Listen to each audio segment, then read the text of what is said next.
So hello hello everyone. ये अपना जो ये मैकेनिकल ड्राइंग की शीट 2 है। इसमें जो अपने थर्ड एंगल प्रोजेक्शंस है वो इन तीनों ऑब्जेक्ट के बनाने के लिए, सॉरी, दो ऑब्जेक्ट के लिए था। तो देखो, इनके मेरे पास अभी 3D डायग्राम्स नहीं है, लेकिन मतलब 3D मॉडल्स नहीं है, तो मैं उनसे एक्सप्लेन नहीं कर पाऊँगा। मतलब अगर टाइम मिला तो मैं शाम तक उनको बना के आपको उसकी भी वीडियो अपलोड कर दूँगा। लेकिन फ़िलहाल ये जो है इनसे एक्सप्लेन कर देता हूँ। जैसे ये जो एरो दे रखा है ना, एरो, तो एरो अपने को पता है ऑब्जर्वर है यहाँ से। सो ये इसका फ्रंट व्यू हो गया। तो फ्रंट व्यू के ऊपर ने इसको यहाँ पे ड्रॉ कर रखा है। अब इसमें जैसा कि मैंने आपको पहले भी बताया था कि जैसे अगर कोई भी बीच में ऑब्जेक्ट के बीच में कोई अनड्यूएशंस हैं या फिर कुछ पार्ट कट है या फिर एक्स्ट्रा कुछ जो निकला हुआ पार्ट है, तो उसको अपन है ना शो करने के लिए ये जो डैश लाइन है उसको यूज़ करते हैं। लेकिन जो बीच वाली जो आप लाइन देख रहे हो उसके देखो डैशेस थोड़े बड़े हैं। तो वो क्या शो कर रहा है, वो क्या है ना, वो सिमेट्रिक में जो सेंटर जो लाइन है, सेंटर लाइन आई थिंक उसको बोलते हैं। तो जो जो जैसे ये जो सर्कल है, आई मीन जो सिलेंड्रिकल जो कट है देखा है इस ऑब्जेक्ट के अंदर में, तो उसकी जो जो सेंटर जो एक्सेस है उसको शो करने के लिए अपन ने इसमें ये जो बड़े डैशेस वाला जो लाइन है उसको यूज़ किया है, सेंटर लाइन जिसे हम कहते हैं। बाकी जो डैशेस लाइन है, डैश जो वाली जो लाइन है उसको अपन ने, ये जो दोनों लाइन है इनको अपन ने उसकी जो एजेस है उनको शो करने के लिए यूज़ किया है, ठीक है। और जैसे यहाँ पे पार्ट कट था तो इसको इसमें दोनों जगह इन्होंने इसको उस तरीके से शो किया है। रही बात ये, देखो ये तो इसका फ्रंट व्यू था। अब इसका जब टॉप व्यू लेंगे हम, तो टॉप व्यू में भी ये कुछ इस तरीके से आया।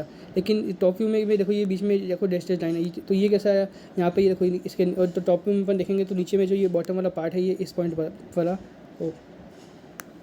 ये जो इस पॉइंट करके जो ये जो लाइन जा रही है ये वाली, तो ये जो एज है वो उसमें शो नहीं हो रही टॉप व्यू पे।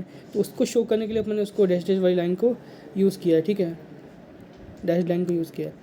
अब रही बात इसमें अपन जब इसमें अपने को, मैंने आपको पहले बताया था, जो अपन उस वाली साइड का व्यू अपन ड्रॉ करते हैं जिस वाली साइड के व्यू में अपने को मैक्सिमम इन्फॉर्मेशन अपन जो एक्सट्रैक्ट कर पाएँ जो ऑब्जेक्ट की है, उसकी डायमेंशंस को एक्सट्रैक्ट कर पाएँ। तो इसमें भी अगर अपन अगर इसका लेफ्ट हैंड साइड व्यू लेते तो ये जो कट है यहाँ पे वो मिस हो जाता। तो अपन इसका यहाँ पे राइट हैंड साइड व्यू लिया है, उसमें जो ये कट है वो विजिबल है। तो इसको भी अपन ने यहाँ पे देखो ये शो किया है थर्ड एंगल प्रोजेक्शन में, ठीक है ना। थर्ड एंगल नहीं, देखो प्रोजेक्शन तो देखो अपने को शीट में थर्ड एंगल में ड्रॉ करना है, लेकिन यहाँ पे ये फर्स्ट एंगल में बना हुआ है ना।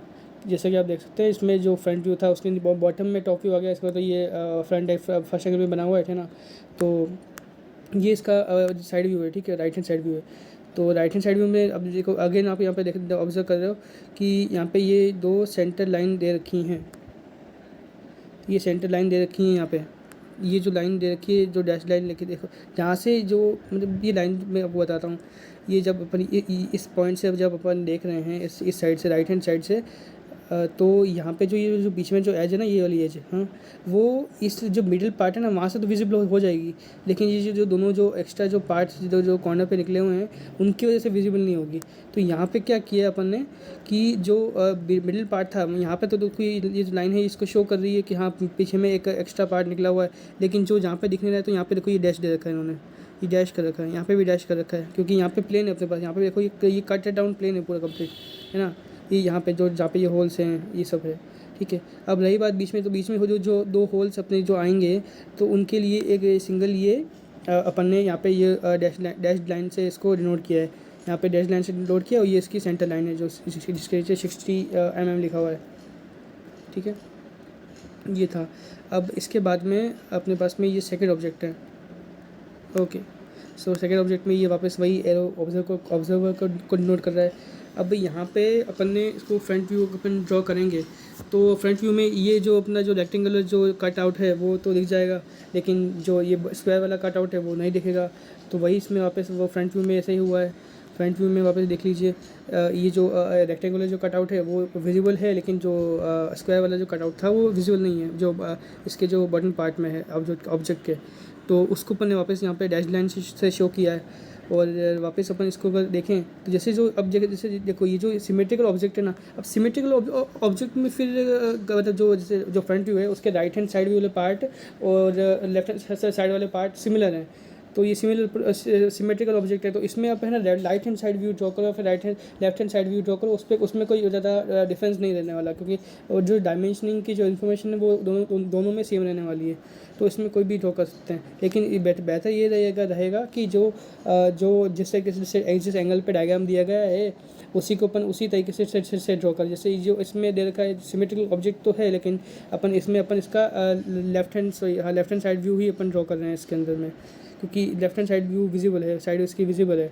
ओके, सो ये तो हुआ इसका फ्रंट व्यू, ठीक है। अब इसका अपन टॉप व्यू ऑब्जर्व करें तो टॉप व्यू ये होगा, और इसमें इसका जो स्क्वायर पार्ट है वो विजिबल है, लेकिन जो रेक्टेंगुलर पार्ट है वो विजिबल नहीं है, तो उसके लिए अपन ने डैश लाइन का यूज़ कर लिया, ठीक है। और इसी तरीके से अपन ने इसका कुछ ये राइट हैंड साइड व्यू बनाया है, sorry left hand side view बनाया है, ठीक है। तो ये लेफ्ट हैंड साइड व्यू हो गया।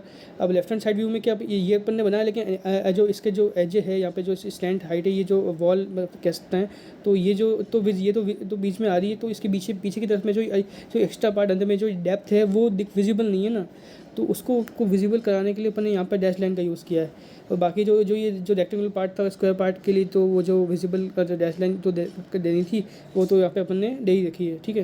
तो ये कुछ इस तरीके से अपन को सारे ये व्यूज़ ड्रॉ करने होंगे। ये तो रही थर्ड शीट की बात, सेक्शनल व्यू। अब देखो इसके बाद में जो है सारे अपने ये थ्योरी वाले पार्ट हैं, इनके अंदर में कुछ खास हेल्प नहीं कर सकता हूँ मैं। अगर मैं कुछ बताना चाहूँ तो क्या बता सकता हूँ, बस वेल्डिंग है, क्वार्टर, हाँ देखो क्वार्टर जो है नकल जॉइंट, जैसे जो इसमें क्या है, तो सिर्फ दो जो मेटलिक रॉड है उनको जॉइंट करने के लिए किस तरीके से हम जॉइंट कर सकते हैं वो बताया गया है इसके अंदर में। अगर आप मतलब गाँव में जो है उनको थोड़ा ज़्यादा पता होगा, नकल जॉइंट का अगर जो मोस्ट प्रैक्टिकल यूज़ है अपन ट्रैक्टर के अंदर में यूज़ करते हैं, जो पीछे की तरफ में जो कुछ भी अगर जैसे लेट्स सपोज ट्रैक्टर की ट्रॉली ऐड करनी है, या फिर कोई टैंकर वाला ट्रॉली होता है वो ऐड करना है, तो उसके अंदर भी ये यूज़ होता है। जो कोई भी व्हीकल टो करने के लिए ये मेन खासकर ये जो नकल जॉइंट है उसको यूज़ किया जाता है, ठीक है। तो इसमें कुछ नहीं, जो शाफ्ट होती है इसके बीच में घुसाएंगे, उसमें बीच में नकल पिन को ऐड कर देंगे, तो उससे वो उसको रोके रखेगा, उसको मूव नहीं होने देगा। और ये इसके कुछ प्रोजेक्शंस हैं। ओके, सो नेक्स्ट वीडियो में अपन इसको समझते हैं सेक्शनल व्यू को।